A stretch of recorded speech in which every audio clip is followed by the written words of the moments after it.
Hello everyone, Rob Rousseau here, just reminding you to please smash the subscribe button as well as the bell and the thumbs up, leave a comment, and hey, if you enjoyed this video, please subscribe over on Patreon, patreon.com/Rob Rousseau.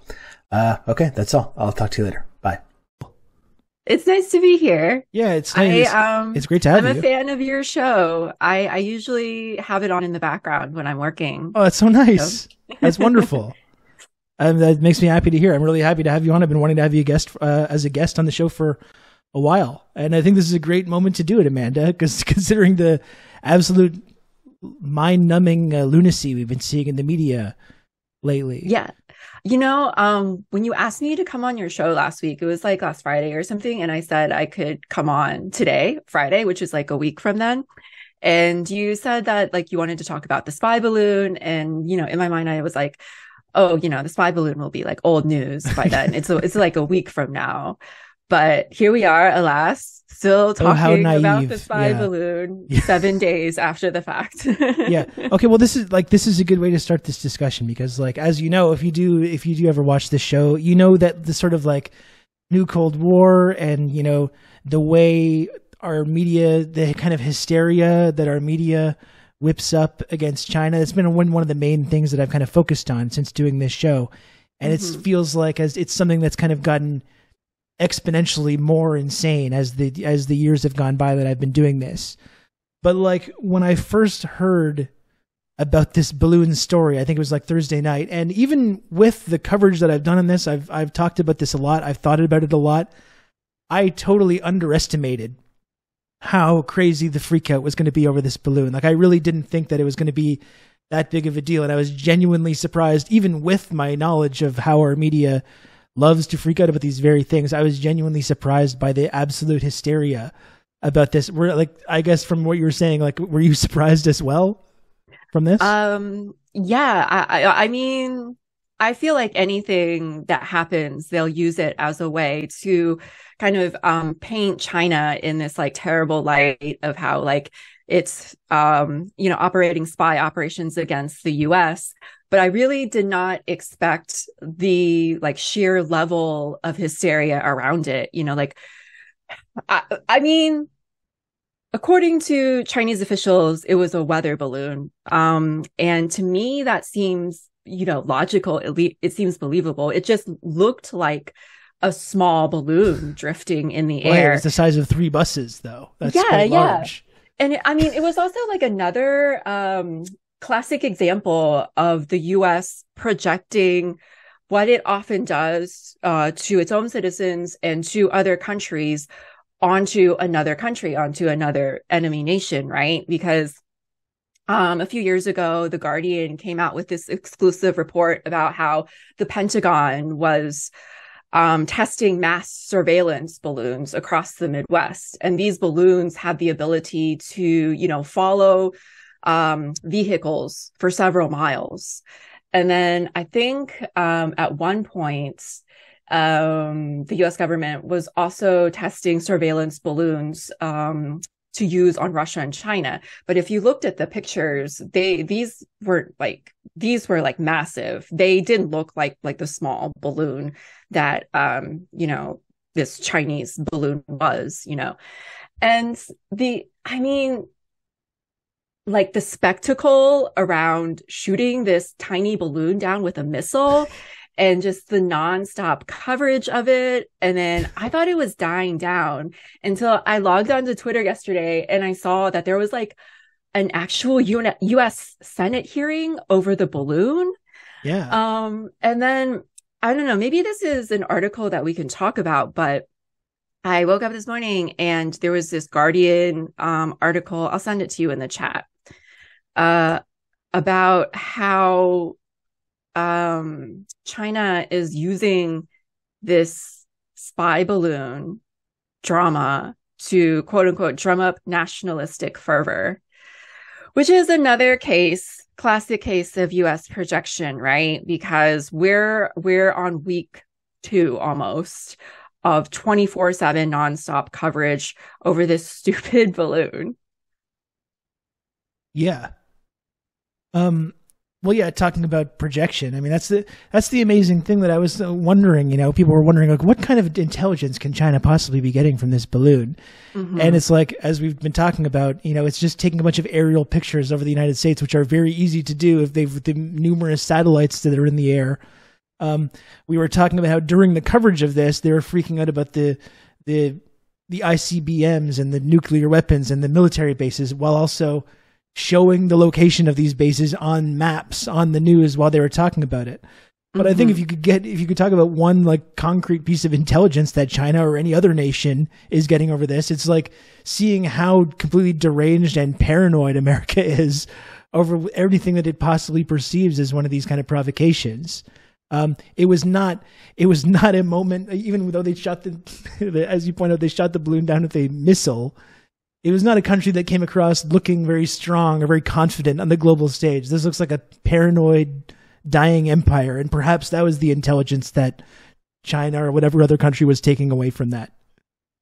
Yeah, absolutely. Maybe we can take a couple minutes to talk about this Guardian article because it's just so ridiculous.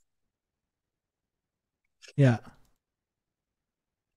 Okay, so here it is. Yeah, China using spy balloon drama to drum up nationalistic fervor, written by Verna Yu. And of course, these kinds of articles they always like solicit some reactionary Chinese American to write it, to give it an air of legitimacy. Sure, yeah. Is she a think tanky as well?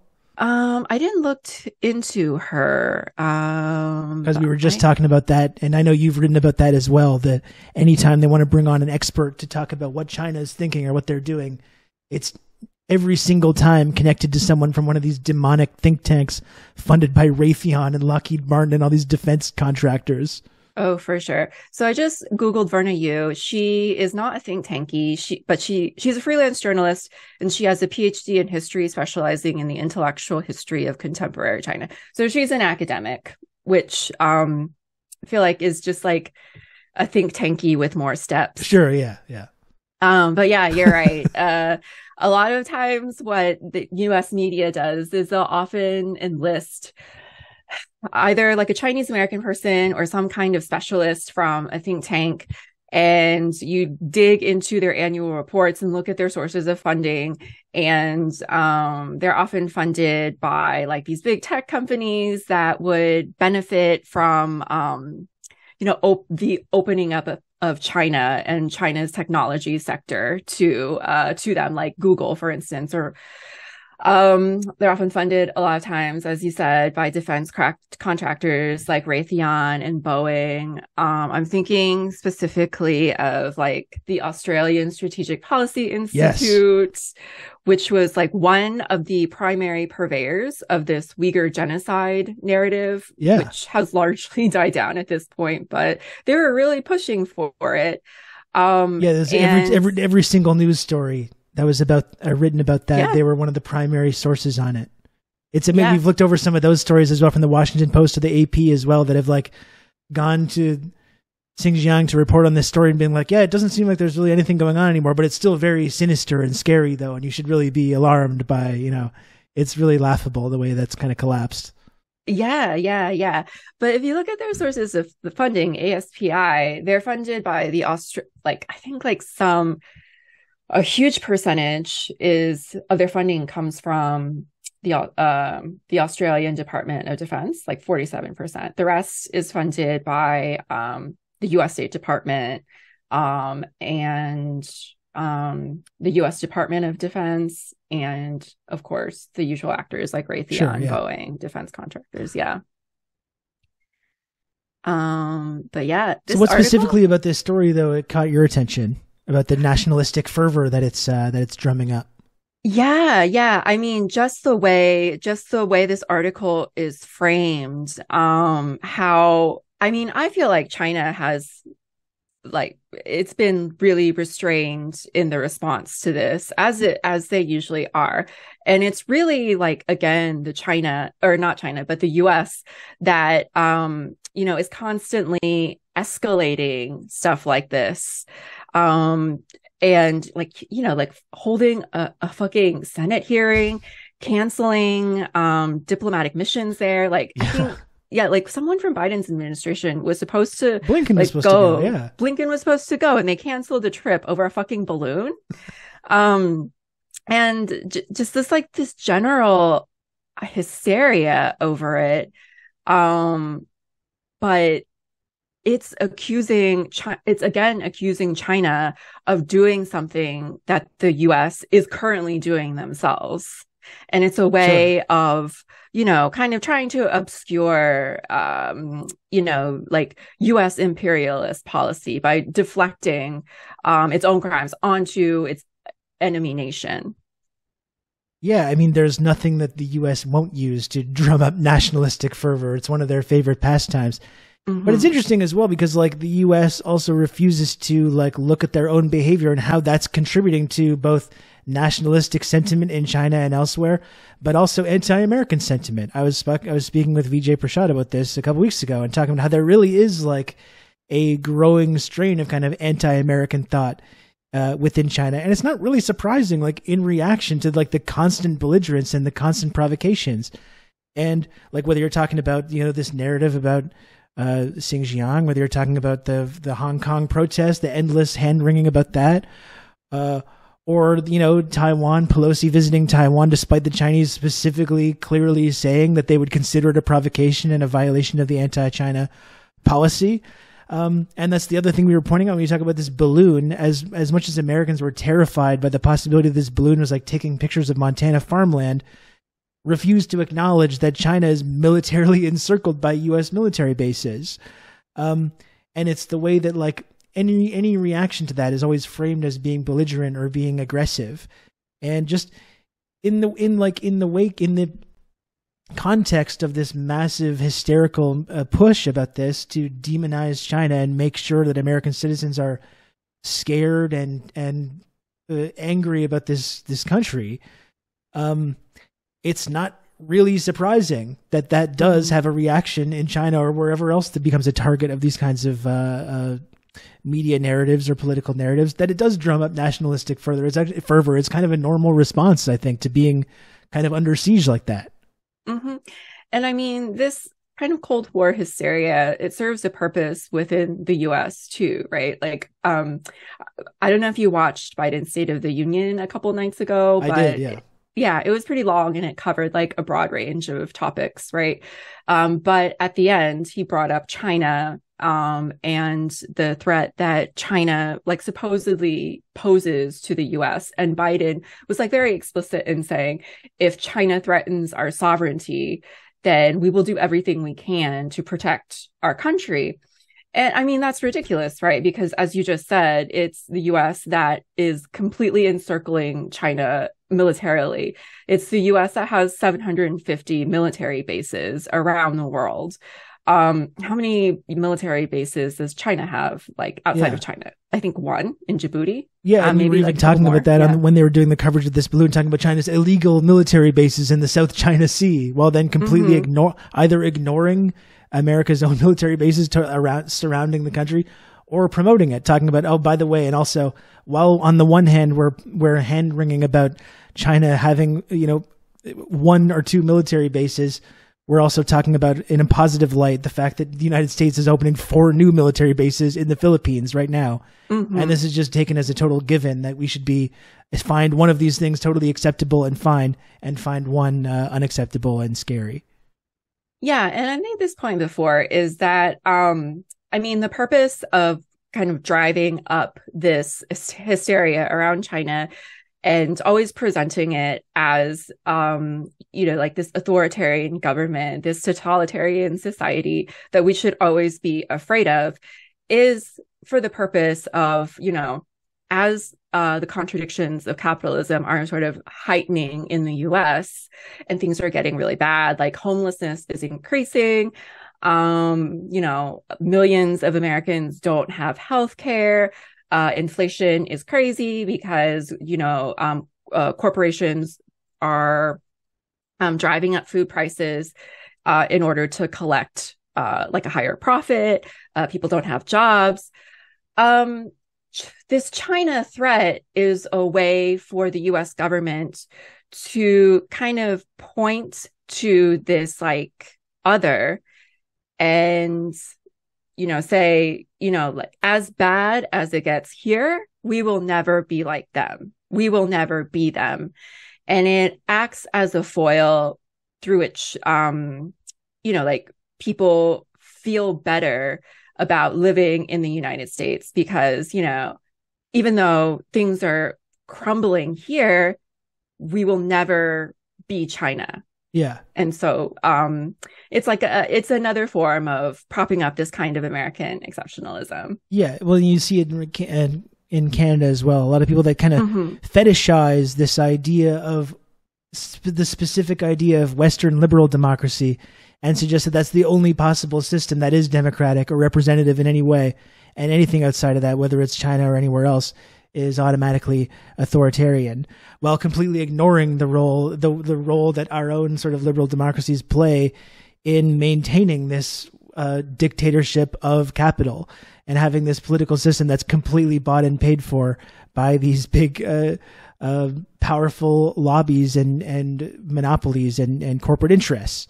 And then suggest that, yeah, of course, we have a more democratic country just because we're able to pull the lever for the blue team or the red team every single year, rather than having a single party system that, builds infrastructure and actually does things for people that live in the country. Yeah. I mean, I feel like people here in the US and Canada, they have like a very, I don't know. I don't know what to call it. I don't want to call it infantile, but like very naive understanding. I can call it infantile. That's fine. It's just like a very naive understanding of what democracy is. Like democracy is, voting for a new person every 4 years or whatever. It doesn't matter if districts have been like redlined to the point where Republicans can pretty much guarantee a victory. It doesn't matter if the candidates you're choosing come from the same revolving door of corporate lawyers every year. It doesn't matter that, like no matter what party you're electing from, they are, they collect a ton of donations from corporate PACs. And so you can pretty much bet that they're going to vote in favor of, certain legislation that benefits corporations. Like we're always going to have forever war in some country or another because the defense contractors have millions of dollars to spend to throw at, lawmakers in Congress to vote in legislation for their favor. You know, we're always going to, we can't have Medicare for all because healthcare corporations have millions of dollars to donate to lawmakers in Congress to vote against that. Yeah. But as long as you in can Congress, vote, but like in the media as well. Like the media is held up by many of these same people that fetishize this kind of version of Western liberal democracy, and they hold up our free press as another example of why we're democratic and not authoritarian. Our press, which is owned and operated by all these same special interests that own all the politicians as well. Absolutely. And then there are a lot of people like in the U.S. and journalists in the U.S. who, again, accuse China and Russia of whatever, like the media that comes out of there to be state affiliated. But, I just saw like an op-ed in the Washington Post last night written by this Syrian American guy, again, another reactionary person in the diaspora, called on to basically parrot the foreign policy of the U.S. government. This guy worked over a decade in the U.S. State Department, and he wrote an op-ed for the Washington Post basically saying how we shouldn't lift sanctions on Syria, and how lifting sanctions on Syria won't help the victims of the earthquake. Yeah. And this guy literally worked in the State Department for over a decade, and he is given space in what's considered free press, the Washington Post, which is owned by Jeff Bezos. And that is considered free press and not state-affiliated media. Yeah, it's very bizarre. But of course, we have to always respect these lived experiences, though. lived experiences from these think tankies and State Department people that want to make these kind of claims using their identity as kind of a shield. They use their identity as a shield, and they are the most vocal about it, because obviously there are like people in the Chinese diaspora or the Syrian diaspora who believe like the exact opposite of what they believe. But it's just that you don't hear from them because their opinions don't align with the U.S. State Department. So they have like more of a fear for their safety, and they don't have the backing of like university affiliations, or they don't have media links like a lot of these other people do. They don't get asked to be fellows in these think tanks where they talk about these subjects. And like when you talk about, Joe Biden in his speech referencing China and wondering, framing China as being like a threat to American sovereignty, which I don't think is the case. But what China is a threat to is America's hegemony and their economic hegemony over the entire world. And that's what really, the inescapable conclusion that I've come to following this story over the last couple of years is that's the fundamental driver of all this hysteria. It has nothing to do with human rights or democracy or authoritarianism or what have you. It's entirely based on these economic reasons and the fact that China is now getting to a point where it's becoming kind of a competing hegemon. And there's people in the United States that are just completely, they realize the extent to which they're losing their grip on this kind of global power. They see China replacing them as the top trade partner in Western Europe, in Africa, in these other places. And that's what it's about. It's not about any of these high-minded ideas that they like to talk about. But of course, when you talk about, China and trade and the Belt and Road Initiative, you have some like sort of ultra leftists in the West who will then say, well, they're just doing imperialism. They're doing debt trap diplomacy. They're doing debt trap diplomacy. Trade is Africa. Imperialism now. Exactly. Like bilateral. That's what imperialism is when you trade with other countries. That's right. But this is something you've been writing about recently, right? This myth of this debt trap diplomacy as it pertains to China and the Belt and Road. Do you want to just talk a little bit about how you've been framing that in your writing? Yeah. You raised the point that China does present a threat to the U.S. in the form of competition, and it's forming a lot of relationships in Africa right now, and the U.S. sees that as a threat. But China, China sees it as mutually beneficial. If a developed Africa is good for Chinese business, so they've been investing in Africa and granting a lot of loans for infrastructure, because Africa has been underdeveloped by imperialism and colonialism for like hundreds of years, right? So how do you develop without infrastructure? And the U.S. is very, very threatened by that. And the U.S. has like a very paternalistic relationship with Africa in the first place. It's constantly telling African leaders like what, telling them like what to do, what's good for them.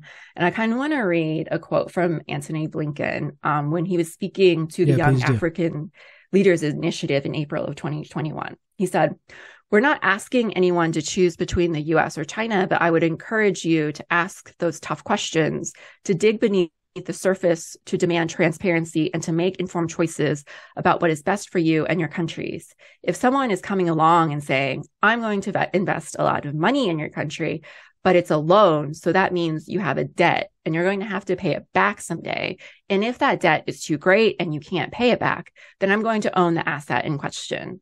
Talking about China and debt trap diplomacy, right? Talk about projection. Yeah. Talk about projection. And, the way that I've been framing this is that, again, it's another example of the U.S. projecting what it does onto China, but it accuses China of debt trap diplomacy. But what would you call the practices of the IMF and the World Bank, if not debt trap diplomacy, right? Like the purpose of the IMF as this like international financial institution is to, it's to force countries to adopt these structural adjustment policies and economic reforms to open them up to foreign capital. So the receiving country agrees to pass legislation to enact economic reforms that make it more attractive to foreign investment. So in other words, like economic liberalization, neoliberalism, and austerity, like cutting social spending and that kind of stuff. Yeah. And cutting of pensions, dismantling of labor regulations to make it more attractive to foreign capital. And so really the IMF is an instrument of these imperialist Western financial interests. And what it does is it locks poor and developing countries into these debt traps, because you have this loan, and then you have interest on top of that loan. And then you have these other hidden interest fees in the form of surcharge fees on top of that. So that ensures that these countries are just locked into these perpetual states of debt so that foreign capital can come in and plunder all your assets and plunder all your resources and completely eliminate whatever's left of the state and eliminate any kind of state intervention in the economy. And they use these to they deliver these aid packages to struggling countries in order to open them up to Western financial interests. Like that is the purpose of the IMF. And you see, its destruction and what it does in places in Africa, but you also see it in places like Ukraine. Like the IMF and U.S. foreign capital is using the war as a pretext to, ram through all of these economic reforms that the Ukrainian government, because it's like entrapped in a war, it doesn't really have the leeway to kind of negotiate or reject all the structural adjustment policies that the IMF is demanding.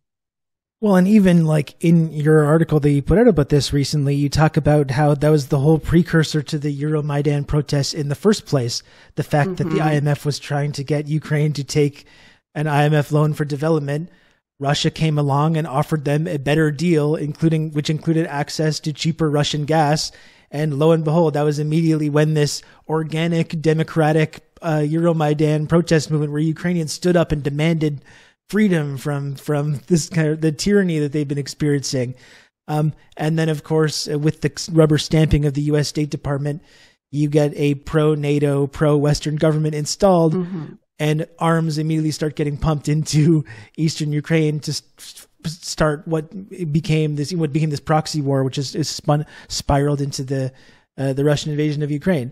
So it's really interesting, I think, when you're talking about debt trap diplomacy with the IMF in Africa and in Ukraine, how that was a precursor to the invasion. And now that the invasion is happening, they're using the war as cover to ram through these absolute shock doctrine style economic reforms that are like taking away all labor rights, and promoting austerity and all these really market friendly U.S. multinational friendly economic policies that they want. Yeah, I think the role of the IMF is really interesting and important, but not very much talked about driving force behind the U.S. capitalist class's support for this proxy war in Ukraine, right?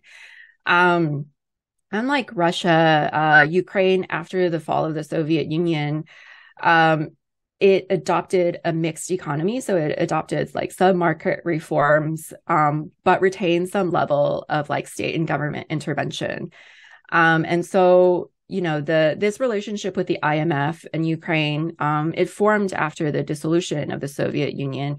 And over the course of, several years, the IMF granted several loans to Ukraine, but it didn't, I don't think it quite was able to achieve the full-on economic liberalization that it had hoped for. And like part of that reason was that Yanukovych he had a habit of vetoing a lot of the economic reforms that were demanded as conditions of these loans.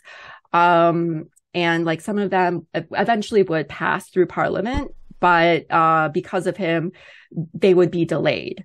And so when Yanukovych in 2013, he was in talks with the EU, and he was expected to sign this EU trade agreement that would have fully integrated it more into the Western economic sphere. And tied to this EU trade agreement was a $17 billion IMF loan. And at the last minute, Putin stepped in and he offered him like a more attractive offer in the form of like $15 billion loan on top of 33% discount on Russian natural gas. And of course, that loan isn't tied to any kind of like reforming of your economy the way that like the IMF loan was. And, you know, like, of course, these economic reforms, they pose a danger to the government in power, right? Because these reforms affect working class people in really negative ways. And so, you know, if you pass these reforms that, you know, like are like that cut people's pensions, raise the retirement age, cut social spending, then often you're met with like protests, and it creates like instability for the government that's in power. And it's like these IMF conditions and these loans are like a major violation of political sovereignty, in the sense that like you have to, you know, reform your entire economy. And that's something that's not talked about either, I don't think. But yeah, anyway, Yanukovych ended up signing the agreement with Putin, and for the EU and the IMF, that was the last straw, because he, as I said, he had already had like a history of either vetoing or delaying these necessary economic reforms. And so that was really the pivotal moment in 2013. And, you know, like, you know, lo and behold, he rejected that deal. And then there were protests that popped up against the Yanukovych government. And the US backed these protests and ended up ousting him, and he fled to Russia in exile. And the US ended up installing, you know, a more EU-friendly regime. And immediately after the coup, the newly installed Prime Minister, Arseniy Yatsenyuk, he immediately resumed talks with the EU, and he signed the trade agreement, and the IMF loan was back on the table. And they ended up passing a bunch of reforms as conditions for that loan. And it included stuff like, I think, like raising the retirement age for women from 55 to 60,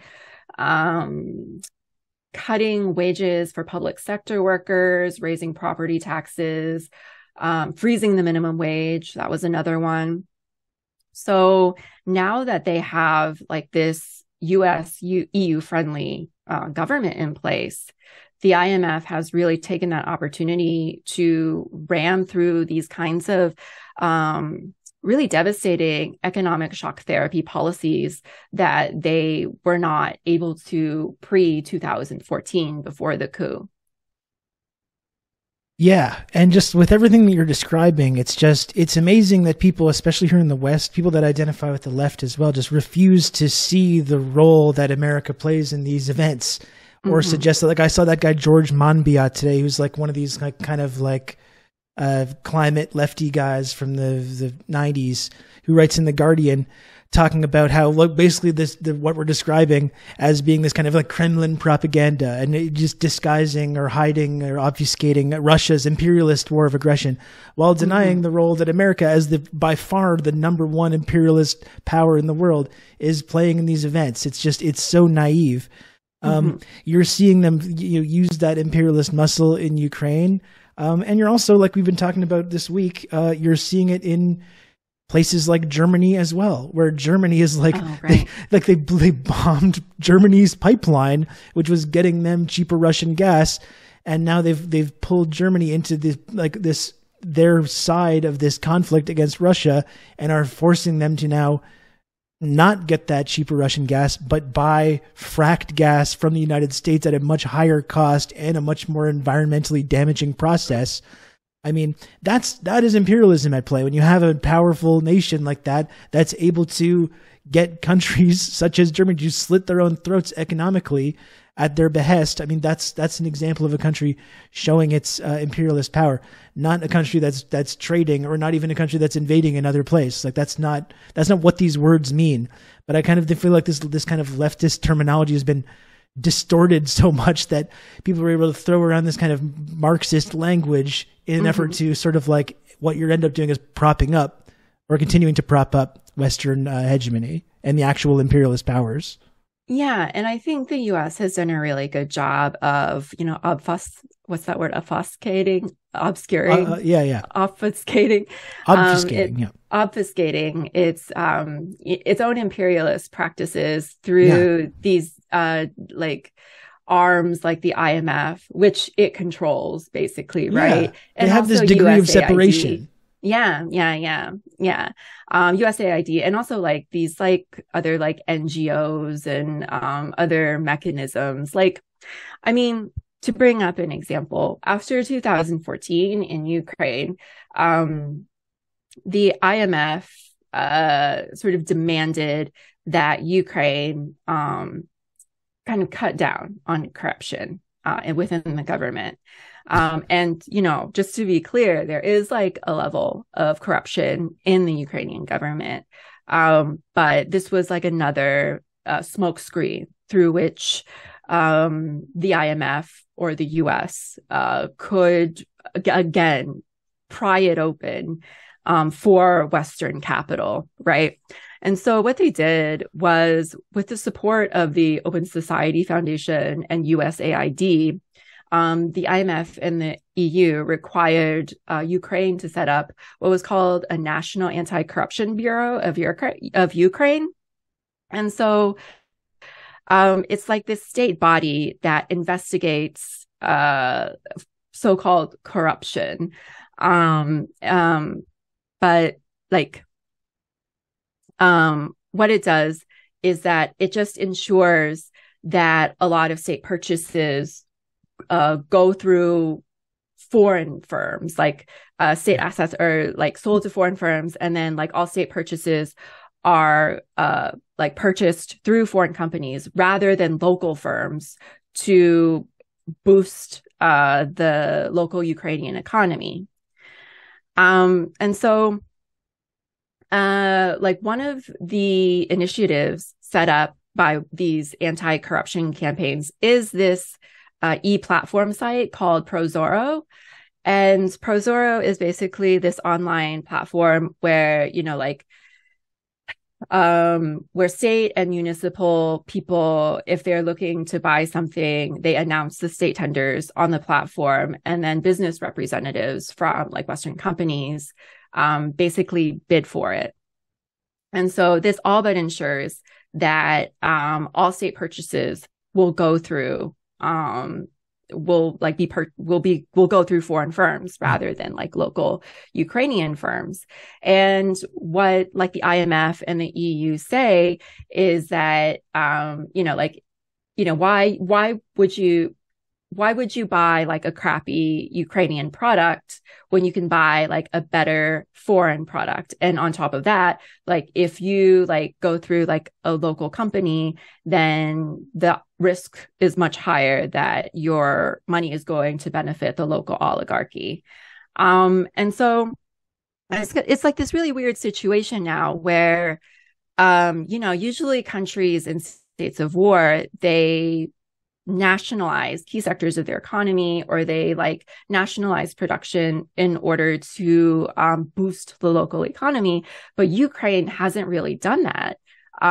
In fact, since the Russian invasion, the IMF has like accelerated privatization in Ukraine. And now because of like these anti-corruption bureaus and because of ProZorro, something like 40% of all state purchases are go through like foreign companies. Yeah. Whereas like in the US and UK, it's like 6 or 7 or 8%. So like an incredibly high number. Yeah. Yeah. Well, that's really fascinating. It's like officially sanctioned corruption rather than the corruption that was there previously. Yeah, like this kind of corruption is good. This is how you do your it. kind of corruption. Yeah, exactly. And I think everything that we're talking about here really highlights the really, childish or infantile way that I think we talk about these conflicts here in the West. Like whether you talk about Russia and Ukraine or whether you talk about Taiwan is another example. These are two big fronts in this kind of new Cold War. Ukraine obviously is hot and has heated up, but there are two kind of fronts in this Cold War between Russia and between the United States and Russia and China simultaneously.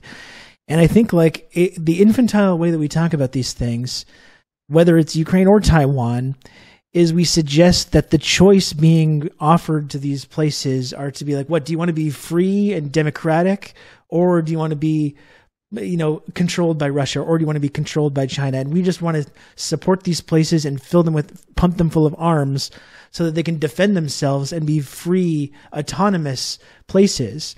And it's just like, I see people repeating this kind of thing, and just given everything that we're talking about, it's just such nonsense. This is not the option that's on the table here for any of these places. It's not like Taiwan is going to be more of a free, autonomous place, or that Ukraine, after this invasion comes to an end, is going to be this free bastion of democracy.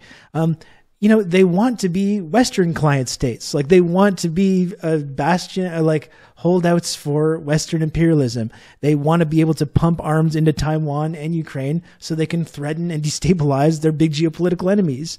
This idea that people have, this childish idea that that's what these conflicts are about, promoting democracy and sovereignty in these places, is just complete nonsense. But people tell themselves this, and it allows them to give them this kind of like righteous moral stance, when really what they're doing is just supporting more endless Western hegemony and more Western imperialism. Yeah, I mean, I find the conversation about Ukraine really interesting, especially like the support for arms shipments to Ukraine from the left. I don't know, like I just feel it's really interesting to me because I don't know, you have like these defense contractors that are getting like an endless supply of money from the US government, from the Pentagon. And, you look at that and you think like, surely they have a material interest in keeping this war going. And on that basis alone, we should oppose this like escalation that the US is constantly like ramping up, and this war drive, and like this constant like legislation to send even more weaponry into Ukraine. Like there's a material interest here that's driving it. But I struggle to understand the like leftists who support this kind of these arms shipments and like what their reasoning is. Russia bad. That's really all it comes down to. That's the thing. It's like, I think there was a time when I didn't think it was like controversial to be on the left and to like be against NATO, to be I'm not going to support NATO pumping arms into this country to wage a proxy war. I don't think it's good for Ukraine or anyone else. It's certainly not good for average Ukrainians for the country to be turned into this like endless blood-soaked quagmire, which is great for weapons and defense contractors. It's great for the U.S. State Department to destabilize Russia that way, but it's not actually good for people in Ukraine to be living through this extended war zone, which is all that these endless arms transfers are going to accomplish. Like, I started paying attention to this story because I was reading reporting a couple years ago about how the Canadian government and Canadian intelligence was arming and training these right-wing militias to fight in eastern Ukraine. And to me, it was kind of a no-brainer, you know. Well, I'm a socialist. Yeah, I'm against our government sending arms and giving training to these fascist militias. I don't think that should be controversial. But this whole last year has been such a weird moment where I think you see the kind of programming that people have been experienced. Really, it makes it impossible for them to have a genuine kind of like nuanced analysis of any of this.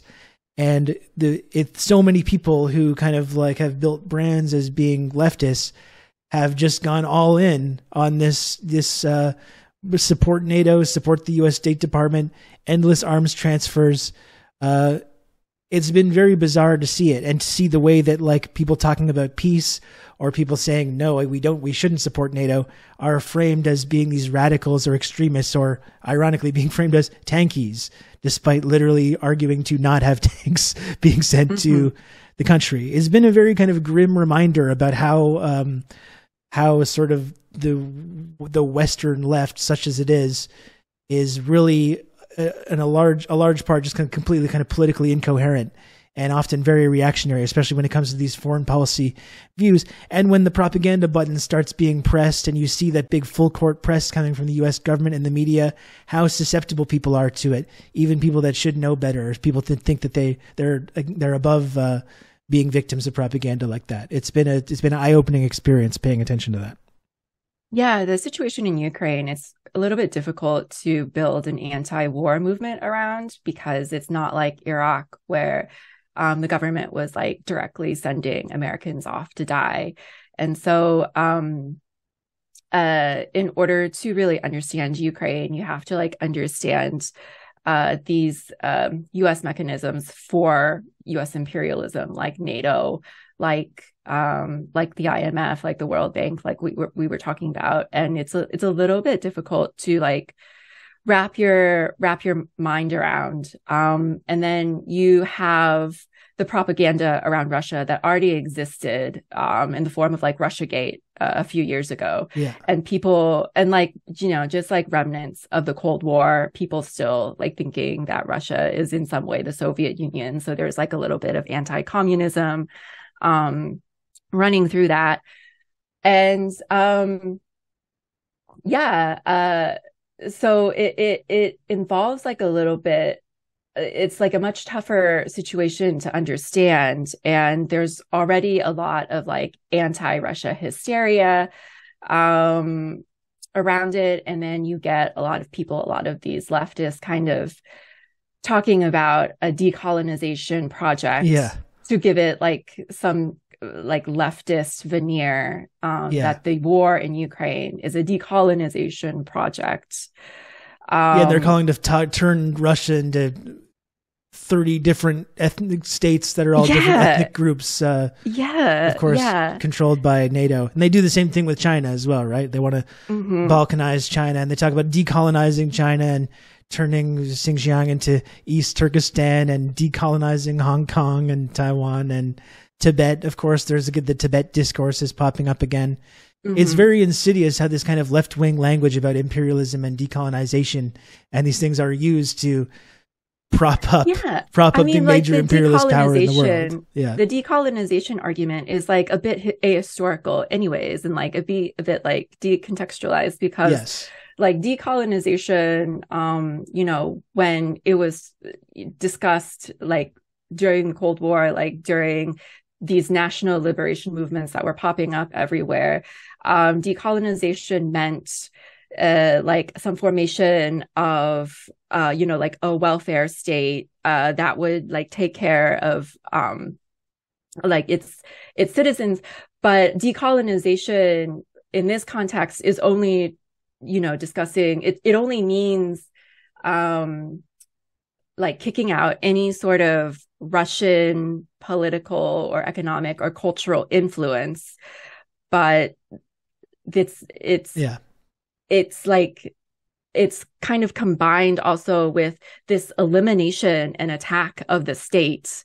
So there was like a really good New Left Review article that came out really criticizing a lot of these like Ukrainian voices on the left that are like often live in the States or are Western university educated, that are calling for this like so-called decolonization, but totally ignoring the fact that the IMF is driving this complete elimination of the state.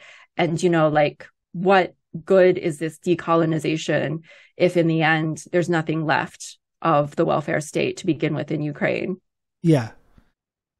Yeah. And then, you know, it was also decolonization in the Cold War context too. It was also about nationalizing resources too, and actually having the people in these colonized countries profit from the natural resources that were being exploited by the British Empire and by the Americans as well, or doing land reform or things like that, which were huge red flags to the CIA, who had wanted nothing to do with that. And then they ensured that this kind of like neo-colonial regimes were instituted in any of these places, and anyone that got any ideas about land reform or nationalization were assassinated or targeted by coups or destabilization efforts or anything like that.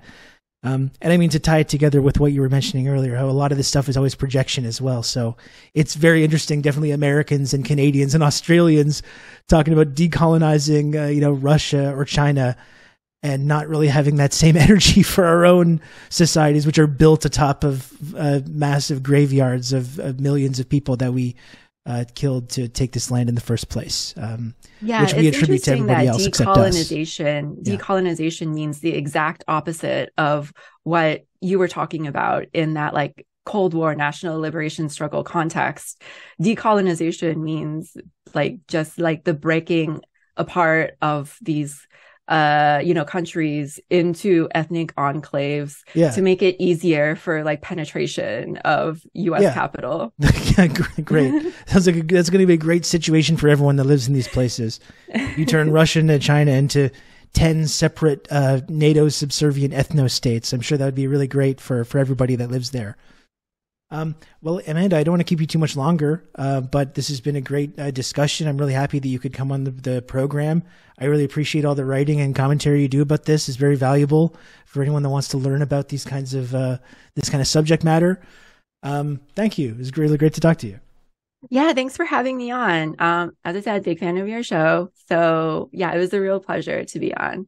Cool. Do you want to just plug your Patreon and your own show that you do? It'd be great to do that before you sign off. Yeah. So I have a podcast. It's called Radio Free Amanda. I actually, some of it is behind a paywall, but I also have a lot that's free, so you can check it out. And if you like it, I would be really grateful if you subscribed. It's at patreon.com/Radio Free Amanda. And then if you don't already, you can follow me on Twitter at cat content only. Unfortunately, there is some content that is not cat content that gets posted there, but we'll let that one slide. Yeah. But I do post cat content sometimes and plant content. That's good. What's your cat's name? How many cats do you have? Well, I don't have a cat, but our roommate, he has a cat named Winston, but he's moving out pretty soon. Right. But then like another person is moving in who has a cat, and I'm really excited. It's a Russian blue cat, and his name's Stony. So, yeah. So everyone prepare for pictures of Stony. Okay, we're all looking forward to that. Thanks again, Amanda. It was great to talk to you. We'll do it again soon. Thank you. Talk to you soon. Bye-bye.